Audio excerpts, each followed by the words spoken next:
दोस्तों, आज हम अपनी इस वीडियो में दीपिका पादुकोण की कुंडली पर चर्चा करेंगे तथा आप सभी लोगों को उसकी कुंडली में ऐसे क्या विशेष योग हैं एवं क्या ग्रहों का कॉम्बिनेशन है जिसके कारण वह एक इतनी अच्छी अदाकारा हैं, तथा इसी के साथ साथ हम कुंडली में कुछ विशेष नियम एवं वैदिक ज्योतिष की वह सभी बातें बताते चलेंगे जो अक्सर ज्योतिषों के द्वारा नहीं बताई जाती। एवं हम इस कुंडली के माध्यम से उन सभी स्टूडेंट्स एवं वह सभी लोग जो ज्योतिष में प्रैक्टिस करते हैं एवं ज्योतिष को सीखते हैं उनके लिए यहाँ पर हम वैदिक ज्योतिष के दृष्टिकोण के हिसाब से इस कुंडली का एक्सप्लेनेशन करेंगे, एनालिसिस करेंगे तथा कुछ विशेष नियम उन सभी लोगों के लिए बताते चलेंगे जो कि ज्योतिष में इंटरेस्ट रखते हैं अथवा ज्योतिष को सीखते हैं। ठीक इसी प्रकार वह सभी अन्य लोग जो सिने कलाकारों की कुंडली में इंटरेस्ट रखते हैं अथवा उनकी कुंडलियों में भी लगभग ऐसे ही योग हैं, तो जो हम विशेष बातें बताएंगे वह उनकी कुंडली के माध्यम से उन पर भी ऐसे ही घटित होंगी, परंतु कुछ विभिन्नता एवं ग्रहों की दृष्टियों के चलते घटना के संभावित पक्ष पर हम दृष्टि रखते हुए भी कुछ विशेष बातें इस अपनी वीडियो में चर्चा पर करेंगे। तो आइए हम शुरू करते हैं। पहले मैं कुंडली के हिसाब से जो नेट पर दीपिका पादुकोण का डाटा उपलब्ध है उसका थोड़ा सा आपको बताता हूं, उसके उपरांत हम कुंडली पर विशद चर्चा करेंगे।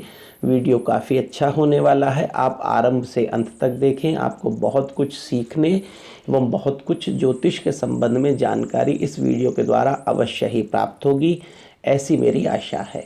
तो शुरू करते हैं। दीपिका पादुकोण का जन्म 5 जनवरी 1986 2:39 AM अर्थात रात्रि का है तथा इनका बर्थ प्लेस कोपेनहेगन डेनमार्क का जो नेट पर उपलब्ध है वह दिया गया है। इसी को संदर्भ में रखकर हम यहाँ पर कुंडली हमने ड्रॉ करी है तथा हम उसी ही कुंडली पर चर्चा कर रहे हैं।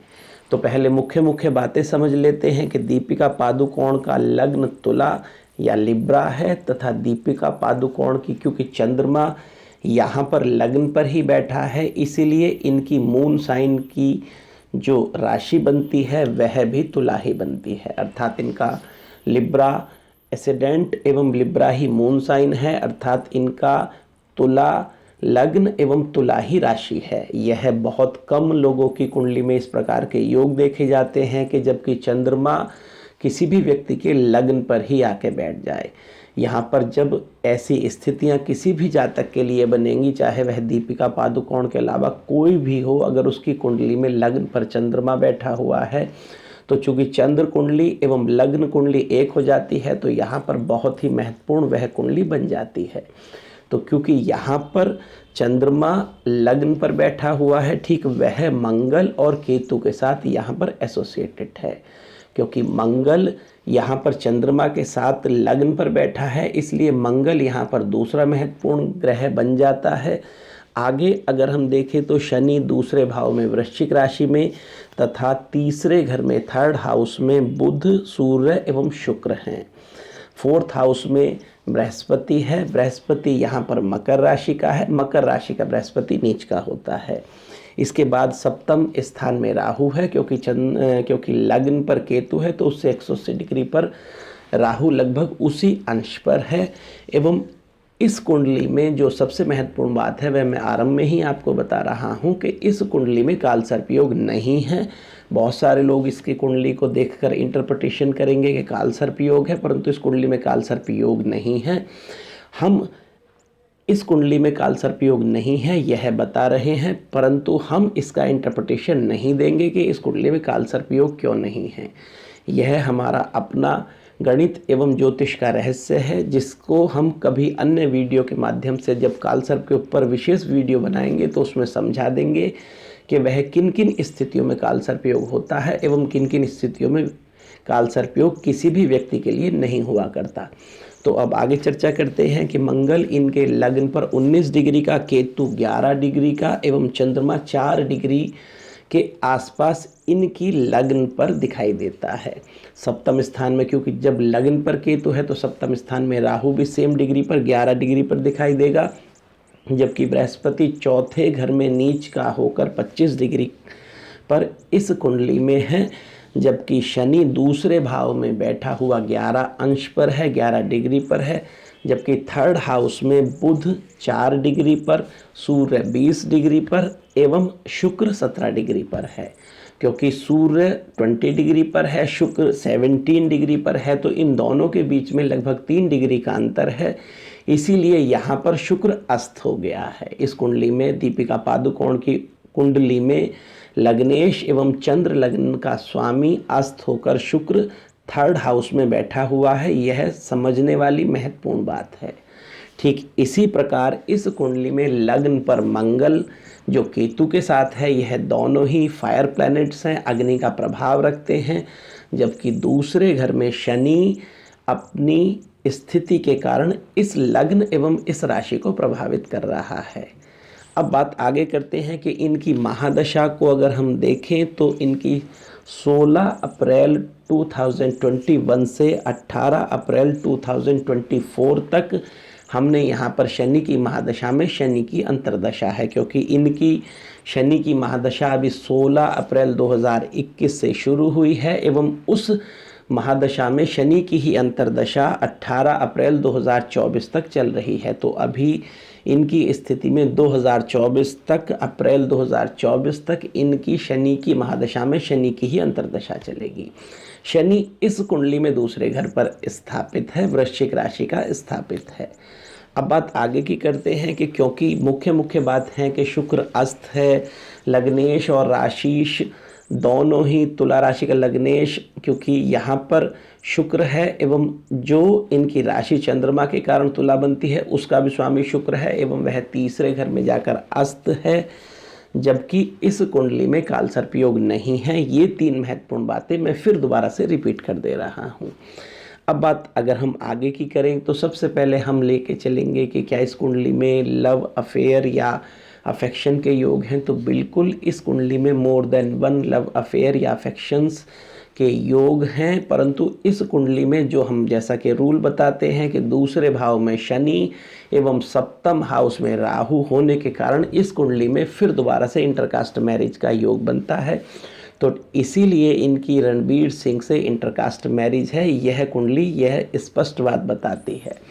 अब अगर हम बात करेंगे क्या इनकी लव मैरिज हो सकती थी या नहीं, क्योंकि हो सकती थी इसीलिए हुई, परंतु उसके कुछ ज्योतिष योग इनकी कुंडली बड़ा स्पष्ट तौर पे बताती है। अगर हम किसी भी व्यक्ति की लव मैरिज के संदर्भ में देखें तो हमें 3 मुख्य बातें देखनी चाहिए कि उस व्यक्ति का लग्न क्या स्थिति रखता है, उसका सेकंड हाउस का स्वामी क्या स्थिति रखता है, उसका 5th हाउस का स्वामी क्या स्थिति रखता है एवं उसका 7th हाउस का स्वामी क्या स्थिति रखता है। अर्थात किसी भी व्यक्ति के प्रेम विवाह के लिए 4 मुख्य भाव बहुत ही इम्पोर्टेंट होते हैं। पहला लग्न या एसेंडेंट, दूसरा सेकंड हाउस या दूसरा भाव, थर्ड 5th हाउस या 5वां भाव एवं 4th 7th हाउस जो कन्वर्ट करता है लव को मैरिज में।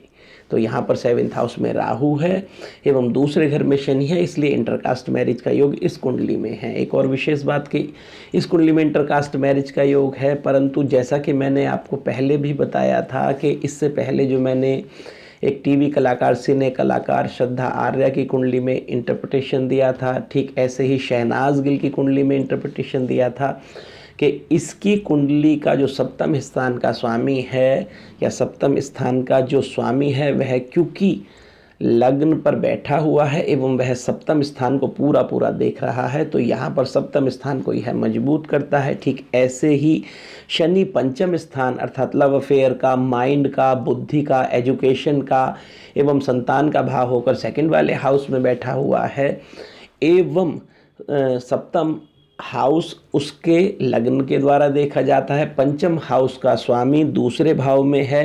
परंतु एक और जो सबसे अधिक विशेष बात है वह तुला लग्न वालों के लिए एक खास स्थिति में बन जाया करती है, वह यह है कि इनके दूसरा घर का स्वामी एवं सप्तम घर का स्वामी एक हुआ करता है। अर्थात दूसरे घर में यहाँ पर वृश्चिक राशि है, सप्तम घर में यहाँ पर मेष राशि है।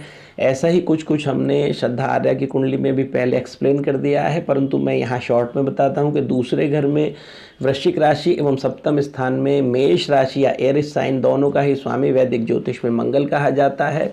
एवं वह मंगल खुद सप्तम स्थान को यानी अपनी राशि को देख रहा है, जबकि पंचम स्थान पर तुला लग्न या तुला राशि वालों के लिए कुंभ राशि बनती है, उसका स्वामी यहाँ दूसरे हाउस में है। तो ऐसी अवस्था में आरंभिक 2 व्यक्तियों से अफेयर या अफेक्शन के उपरांत थर्ड या उसके बाद का व्यक्ति इनके जीवन में जो आएगा उससे इनकी शादी होना संभव होगी। तो इसीलिए यहाँ लव मैरिज के योग इस कुंडली में हैं एवं इंटरकास्ट मैरिज के योग भी इस कुंडली में हैं। अब हम आगे आने वाले फ्यूचर पर थोड़ा सा दीपिका पादुकोण के चर्चा कर लेते हैं। देखिए, दीपिका पादुकोण के जीवन में 2022 में जो 3 मुख्य ग्रह राशि परिवर्तन करेंगे। राहु 12 अप्रैल को मेष में चला जाएगा, मेष राशि इनके सप्तम स्थान में है।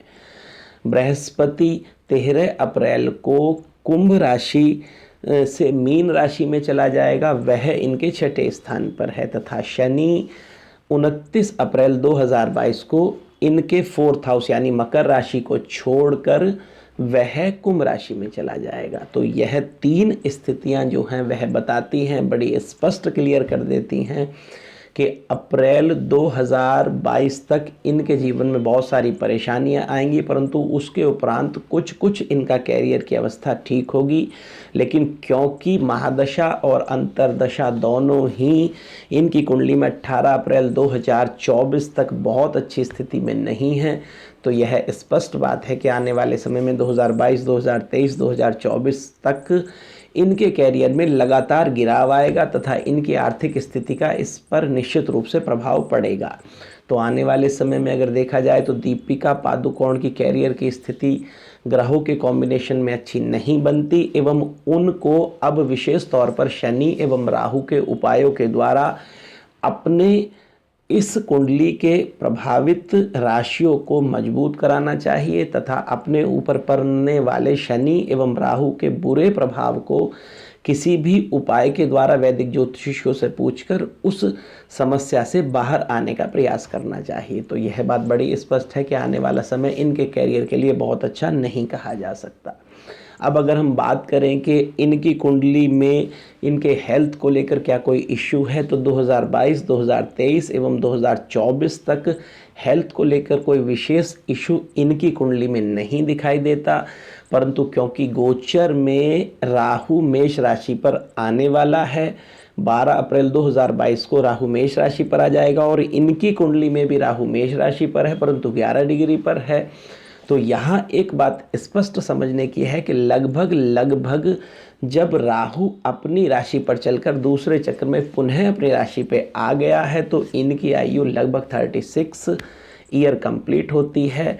वह इस बर्थ को यानी जो इनका बर्थ है 5 जनवरी 2022 को लगभग इनकी उम्र 36 हो गई। अब 36 उम्र हो गई तो सिंपल सी बात है कि राहु ने 2 चक्र चल लिए, बृहस्पति ने 3 चक्र चल लिए एवं शनि ने 1.25 चक्र के करीब पूरा अपना कर लिया है। यह चक्र सिद्धांत की ज्योतिष है जो हम अलग तरह से करते हैं, परंतु हम सम्यक रिजल्ट निकालने के लिए कुंडली को इसके द्वारा चेक करते हैं एवं हमने इस पर विशेष अनुसंधान करा है, तो हम बीच बीच में लोगों को इसके नियम भी बता दिया करते हैं। तो यहाँ पर क्योंकि राहु पुनः अपनी राशि पर दूसरे चक्र में आएगा तो ऐसी स्थिति में इनकी मैरिड लाइफ को लेकर क्या वह गड़बड़ करेगा, तो नहीं, वह गड़बड़ नहीं करेगा, परंतु विशेष तौर पर इनको धन की हानि का योग यह राहु बनाएगा। लेकिन बहुत अधिक हानि को इस राहु के द्वारा क्या दिया जा सकता है, तो यह समझने की बात है कि 2022 में बहुत अधिक हानि यह राहु नहीं देगा, परंतु 2023 में बहुत अधिक हानि दीपिका पादुकोण के धन की यह देगा, क्योंकि लगभग उस समय तक यह 11 डिग्री के आसपास आने की कोशिश करेगा, परंतु 2024 में यही राहु की स्थिति, क्योंकि वह अगले 1.5 वर्ष में दूसरी राशि को छोड़कर मीन राशि पर आ चुका होगा, तो वहाँ पर यह इनकी स्थिति इनको थोड़ा सा यूटीआई एवं मूत्र संबंधी या यूरिनरी ट्रैक संबंधी परेशानी वह जरूर होगी, वह 2024 में यह ग्रह दिखाता है, परंतु हेल्थ का कोई मेजर इशू इस कुंडली में नहीं दिखाई देता। अभी 2022 में कोई हेल्थ का मेजर इशू नहीं दिखता, 2023 में भी कोई खास नहीं दिखता, परंतु 2024 में इनका हेल्थ का इशू थोड़ा सा दिखाई देता है, परंतु फिर भी कोई विशेष परेशानी इन्हें 2024 तक शारीरिक नहीं होने वाली। अगर हम बात करें कि आने वाले समय में इनके वैवाहिक जीवन में, तो वैवाहिक जीवन में कोई बहुत परेशानी इस कुंडली में नहीं होगी, तथा ना ही इस कुंडली में कोई आने वाले समय में इनके वैवाहिक संबंध में कोई विच्छेद अथवा कोई परेशानी दिखाई देती है। लेकिन हाँ, यह है कि सप्तम भाव पर बैठा हुआ राहु दोबारा से इनके एवं इनके पति के कैरियर में निश्चित रूप से परेशानी पैदा करेगा, एवं यह जितनी अधिक मेहनत करेंगे इन्हें उससे बहुत कम रिजल्ट या बहुत कम फल यह कुंडली आने वाले समय में एवं ग्रहों का गोचर यह स्पष्ट बात इस कुंडली में बता देता है। अब अगर हम बात करें कि क्या इनकी कुंडली में कोई ऐसा विशेष योग है जिसके कारण के इनके जीवन में बहुत अधिक पैसा रहेगा, तो यहाँ पर देखिए सेकंड हाउस जो होता है वह हमारा सेविंग का है, जबकि 11th हाउस हमारी इनकम का हुआ करता है। सेकंड हाउस में इनके शनि बैठा हुआ है, जबकि 11th हाउस में सूर्य की राशि है एवं वह घर खाली है।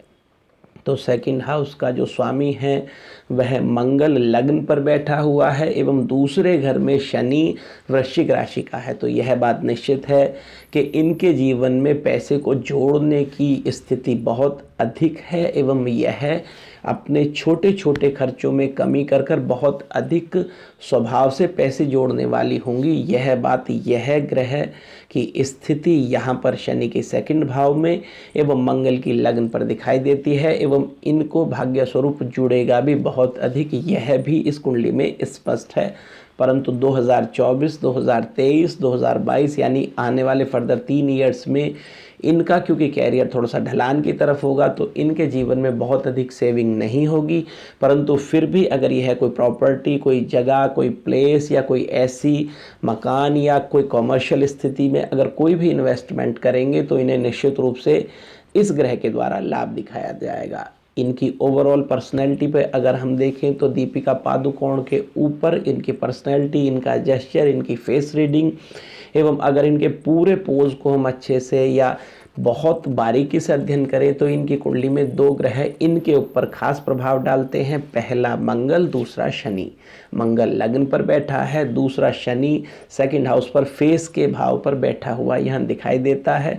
तो इनकी कुंडली में शनि और मंगल का विशेष रोल है एवं इनकी पर्सनैलिटी पे इन 2 ग्रहों का भी विशेष है। जब शनि किसी भी व्यक्ति की पर्सनैलिटी पे इफेक्ट डालता है तो वह व्यक्ति नेचुरल तौर पर थोड़ा सा कंजूस हुआ करता है एवं वह अपने जीवन में बहुत अधिक पैसे को जोड़ना ही पसंद अधिक करता है, खर्चा कम करना पसंद करता है। परंतु मंगल जब लग्न पे हो तो व्यक्ति सेविंग के साथ साथ बहुत सारी चीज़ें केवल अपने लिए ही खर्च करना चाहता है। अर्थात यह कुंडली बताती है कि इस प्रकार का व्यक्ति कोई दान, कोई पुण्य, कोई विशेष प्रकार की डोनेशन या और चीज़ों पर यकीन नहीं करता, परंतु वह स्वयं के खर्चों में कमी कर कर पैसा फिर भी जोड़ता रहना चाहता है।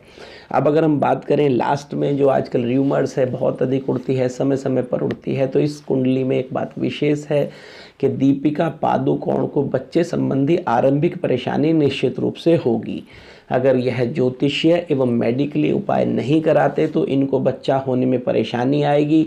परंतु आज मेडिकल साइंस की तरक्की एवं ज्योतिष के विशेष ज्योतिषीय संतान संबंधी उपायों का अगर यह कॉम्बो प्रयोग करेंगे तो निश्चित रूप से इनको जीवन में आने वाले समय में संतान का सुख मिलेगा। परंतु चूंकि यहाँ पर बृहस्पति ट्रांजिट में इनके 5वें हाउस में कुंभ राशि पर था, तो अभी तक की स्थिति में इनके जीवन में इनको 2 चांस इशू या संतान संबंधी प्राप्ति के या कंसीविंग के मिले होंगे, परंतु वह किसी भी कारणों से डिस्ट्रॉइंग सिचुएशन इस कुंडली में दिखती है। तो आने वाले समय में इस कुंडली में संतान बाधा निश्चित रूप से है। अगर वह कोई उपाय कर चुकी होंगी तो उन्हें निश्चित रूप से आने वाले समय में 2022 के लास्ट 2023 तक कोई संतान की प्राप्ति हो जाएगी। लेकिन अगर इन्होंने कोई ज्योतिष संबंधी उपाय नहीं करा तो इस कुंडली में संतान बाधा एवं संतान संबंधी परेशानी निश्चित रूप से इनकी कुंडली दिखाती है। अब अगर हम बात करें कि भाई इनका शुक्र अस्त का है, क्योंकि थर्ड हाउस में वह सूर्य के द्वारा अस्त कर दिया गया है, तो फिर आखिर यह कलाकार कैसे हुई। तो किसी भी व्यक्ति के जीवन में जब वह सिने कलाकार बनता है तो 2 ग्रहों की मुख्य भूमिका एवं 1 ग्रहों की थोड़ी सी कम भूमिका होती है। यानी 2 ग्रह वह सबसे अधिक भूमिका शुक्र की सिने कलाकारों के लिए होती है, दूसरी भूमिका शनि की एवं तीसरी भूमिका राहु की होती है। एक और मैं आपको इस कुंडली में बताऊं कि सप्तम स्थान का राहु काफ़ी अधिक उर्वरक होता है एवं व्यक्ति के अंदर इनबॉर्न क्वालिटी ही एक्टिंग की हुआ करती है। अर्थात वह सभी लोग जिनके सप्तम स्थान में राहु है, अगर वह एक्टिंग के फील्ड्स में लग रहे हैं तो वह निराश ना हो, वह निश्चित रूप से एक दिन सफल होंगे ही होंगे। ठीक इसी प्रकार जब मुख के भाव पर दूसरे भाव पर शनि की स्थिति हो एवं वह शनि किसी भी तरह से लग्न को प्रभावित करता हो, पीड़ित ना करता हो, प्रभावित करता हो, तो निश्चित रूप से व्यक्ति एक अच्छी एक्टिंग करने में माहिर होता है। तो इन 2 विशेष योगों के चलते यह दीपिका पादुकोण की कुंडली काफ़ी अधिक एक्टिंग की तरफ को झुकी हुई है, परंतु शनि का अपना प्रभाव होता है, बृहस्पति का अपना प्रभाव होता है एवं राहु का अपना प्रभाव होता है। लेकिन जैसे जैसे समय पर ट्रांजिट में ये हमारी कुंडली के सेंसिटिव हाउस पे आते हैं तो हमें परेशानियां देते हैं। यह नियति का नियम है एवं यह अखंड नियम है। एक और इस कुंडली में विशेष बात है कि यहाँ 4th हाउस पर जो बैठा हुआ बृहस्पति है, 4th हाउस का जो बृहस्पति है वह मकर राशि में है। मकर राशि में बृहस्पति नीच का होता है, लेकिन एक इसी के साथ साथ बहुत महत्वपूर्ण बात है, वह यह है कि शनि की तीसरी दृष्टि से यहाँ पर बृहस्पति को देखा जा रहा है। तो आप ऐसा मान के चलें कि यहाँ पर माइनस माइनस प्लस का रूल फॉलो आप करें कि जब शनि की दृष्टि किसी नीच ग्रह को देख रही है यहाँ पर 4th हाउस में, तो वह पहले उच्च का एवं फिर नीच का देगा। इसीलिए दीपिका पादुकोण के आरंभिक जीवन में उनकी लाइफ का अगर हम आधा कर लें, अर्थात उनकी लाइफ अगर हम 70 ईयर्स माने एवं प्रथमार्ध 35 वर्ष माने, तो 35वें वर्ष तक इनकी कुंडली अच्छी एवं जैसे ही 36वां वर्ष शुरू होगा वह गिरने लगेगी। तो ऐसा इस कुंडली में स्पष्ट दिखाई भी पिछले 2021 से दिखाई दे रहा है। अब चूँकि हाल फिलहाल में इनकी कई मूवियाँ जो हैं उसका इन्हें रेस्पॉन्स नहीं मिलेगा एवं भविष्य में भी अभी अगर यह 2022 या 2023 में कोई नई मूवी भी बनाते हैं तो इन्हें विशेष तौर पर सावधानी बरतकर बनानी चाहिए, अन्यथा इनकी कुंडली आर्थिक हानि 2022, 2023, 2024 तक दिखा रही है।